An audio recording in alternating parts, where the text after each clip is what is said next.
Hey Falcons, welcome back to part two of week two of our summer learning. And like I said, this week we're learning all about teeth. And today I have little baby teeth. This is what my son's teeth used to look like. Now he's getting so big, he's got so many teeth. But we're going to be talking about teeth, and we're going to be reading this book today, What If You Had Animal Teeth, and learning all about the different why animals have specific types of teeth. So before we begin that, I want to review with you some of what we talked about in the last video. So I'm going to put my teeth down for a minute. So we talked about fact and opinion, and we're going to continue talking about that today. We talked about that a fact is something true or real, something that can be proven. And an opinion is how someone thinks or feels, or a character thinks or feels or believes. And we talked about some vocabulary words that we're going to find in this story. And hopefully you put them in ABC order and you played that clue game with a family member. So where you come up with three questions to give them or statements to give them about your word that you're thinking of. And then you had them try to guess which word it was, or they did that to you. So I hope you were practicing with those words and taking a closer look at them. But let's review those words before we get into our story. So we had the word gnaw. And remember what was so special about the word gnaw? It actually doesn't start with an N like it sounds. It sounds like gnaw, but it has a secret letter at the beginning. It has a silent letter, and it's tricky. So gnaw is spelled G-N-A-W, and it means to bite or nibble at something. So gnaw. And then we had the word nip, and nip was is really similar to gnaw. If you nip something, you pinch, squeeze, or bite it sharply. We said sometimes dogs do that. They nip at you.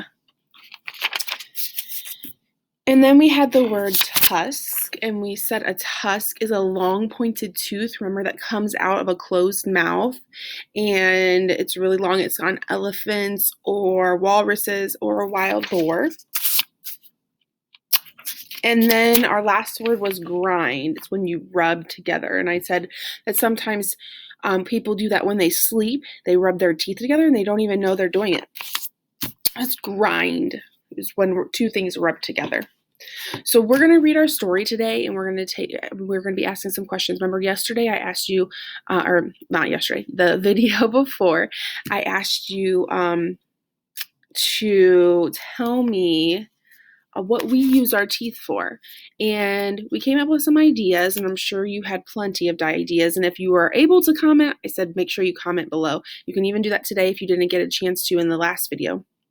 So teeth, we use our teeth for, we said, eating and talking. Sometimes people use their teeth to open things. I'm sure some of you said that. So there's all kinds of things we use our teeth for. Our teeth are a very important part of our body. Now we're going to find out what animals use their teeth for today. And then in the next video, we're going to actually do some writing on which animal teeth we would want and why.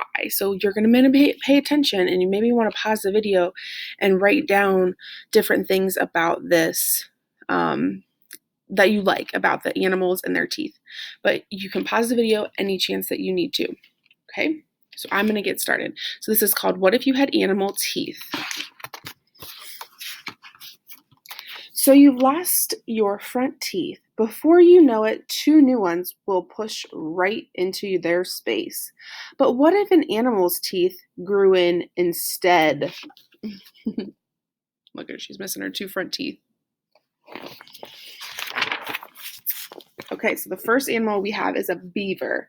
A beaver's front teeth are shaped like chisels and are very sharp. They're perfect for biting off bark and cutting down trees.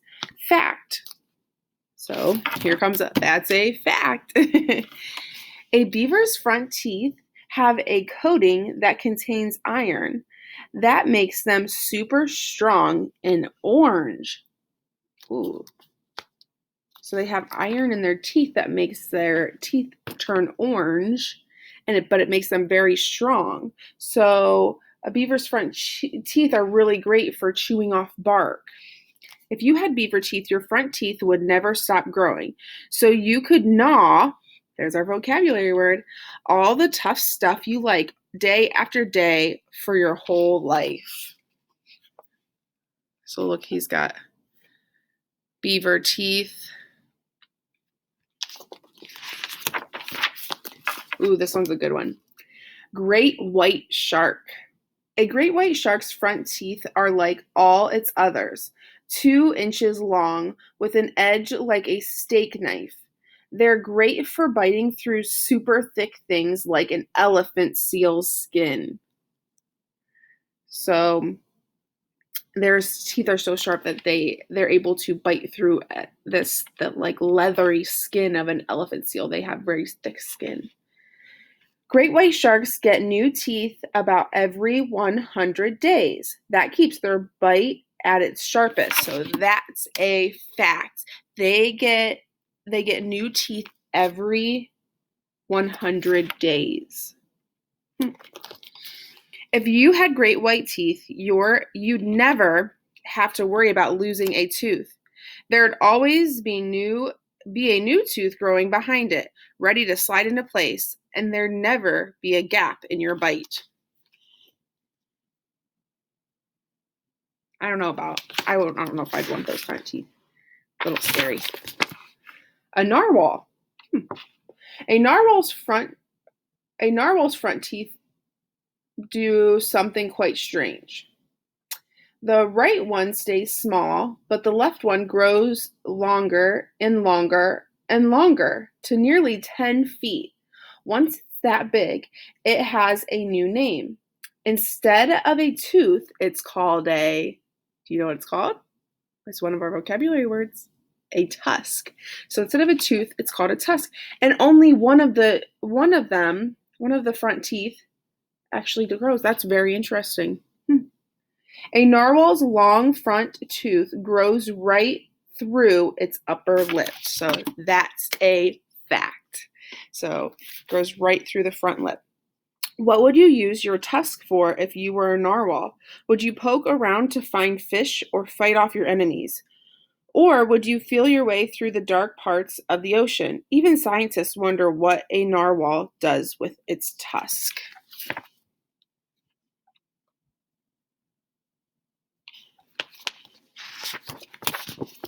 That's very interesting. It goes right through their front lip. An elephant. An elephant's front teeth are called tusks, too. A male's tusks grow between 5 and 7 inches longer each year of its life. The world record elephant tusk was more than 11 feet long. Oh my goodness, that's taller than me.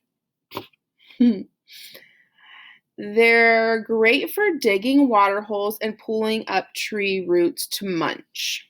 Elephants are right-tusked or left-tusked, meaning they use one tusk more than the other. Like our hands.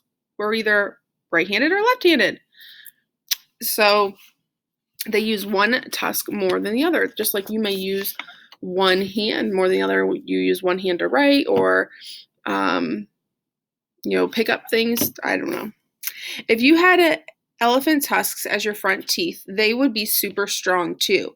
You could easily lift and move your bed or even the family car, and no one would bully you, not even tigers. You look, there's a tiger in the background of the picture, right up here. He's looking a little scared when he sees that little boy lifting up the car with his tusks. That's kind of cool. I might want those teeth. A rattlesnake. A rattlesnake's front teeth are called fangs. I'm sure you knew that. They're shaped like hooks, and the tips are like needles. They fold up like a pocket knife when the snake closes its mouth and snaps forward when it opens wide. Oh, I did not know that. So when it closes its mouth, they like fold back so it doesn't poke them. And then when he opens his mouth, it like folds out. When folded back, a rattlesnake's fangs slide inside fleshy covers.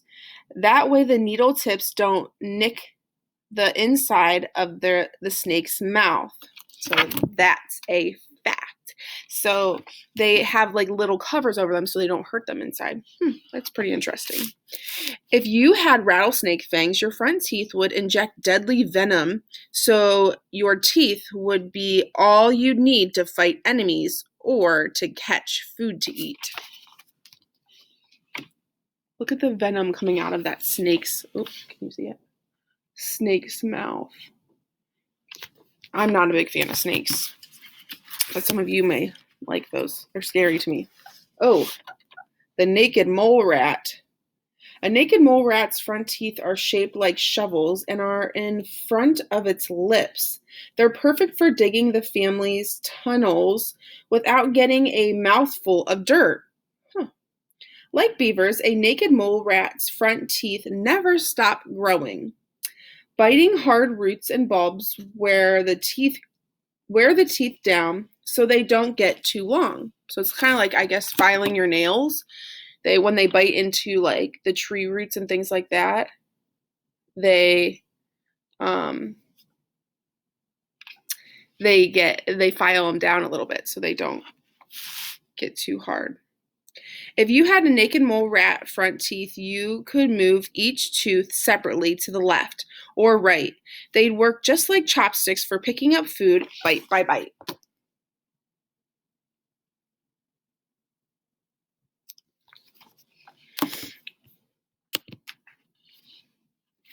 Vampire bat. A vampire bat's front teeth are triangle-shaped and sharp as razors. They're perfect for scooping out a bite of animal skin so they can lap up the blood that flows into the wound. Oh no.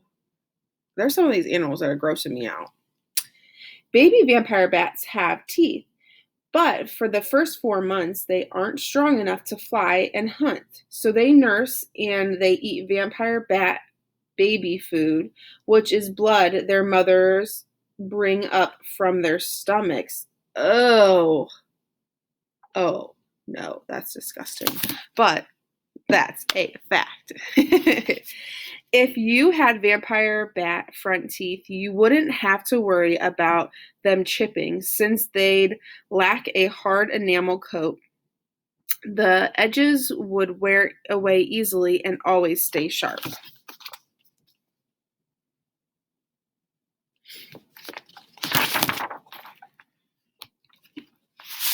Hippopotamus. A hippopotamus front teeth are long, strong pegs with very sharp edges. They're powerful weapons, so opening wide to show them off helps hippos scare away their enemies and the males to win a mate. Because a hippo's teeth don't yellow over time, in the past they were made into dentures, so some people used to eat with hippo teeth, including the first U.S. President, George Washington. So George Washington his teeth were made out, like he didn't have teeth, so they put like dentures in, like fake teeth, and they were made out of hippo teeth. What? That's a fact. Can you believe that? If you had hippopotamus front teeth, you'd never need to brush. Your upper teeth would grind against your lower ones, keeping them clean and white. So they grind together, keeping them clean and white. Remember we said the grind means to rub together. So you wouldn't need a toothbrush. How many of you would like that? How many of you hate brushing your teeth?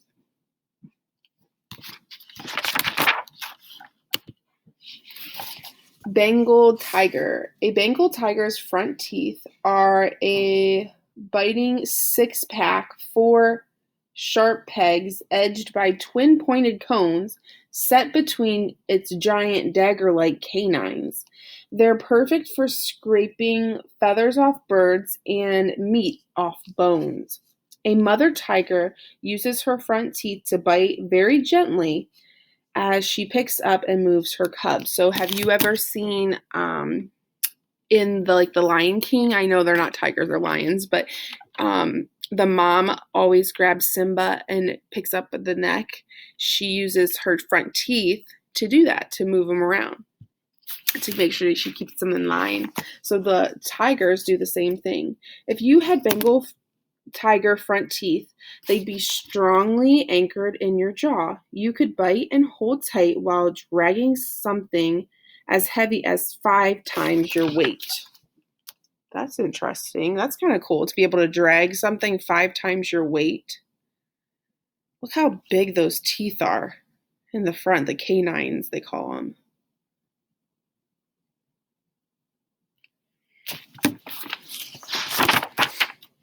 Crocodile. A crocodile's front teeth are all shaped like cones and have sharp tips.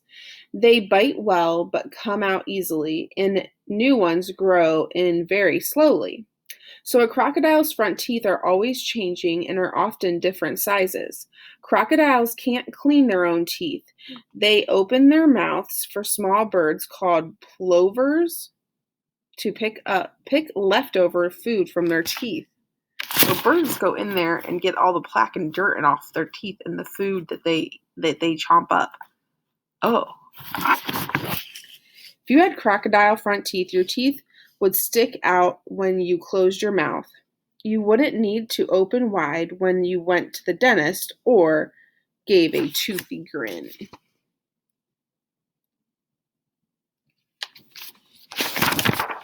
A camel. A young camel's front teeth are long, strong, and have very sharp edges. They're just right for nipping, that's one of our vocabulary words, off tough, thorny desert plants. Baby camels' front teeth erupt through their gums by the time they're 14 days old. That's really early. Like you, camels have 2 sets of teeth. Camels get their adult front teeth when they're about 5 years old. If you had camel front teeth and ate tough stuff 8 hours a day, as camels do, by the time you were grown up, your front teeth would be no more than stubs. So they would be really little. Look at those teeth.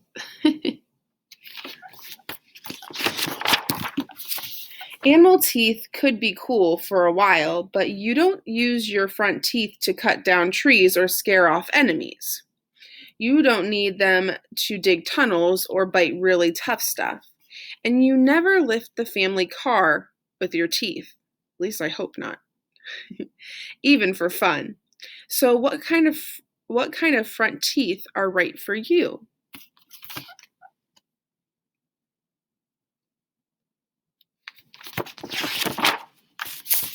Luckily, you don't have to choose. The teeth that replace those you lost will be people teeth. They'll be what you need to bite apples, carrots, and corn on the cob. Just what you need to help you to help you talk, if I could talk. And best of all, to show off when you smile.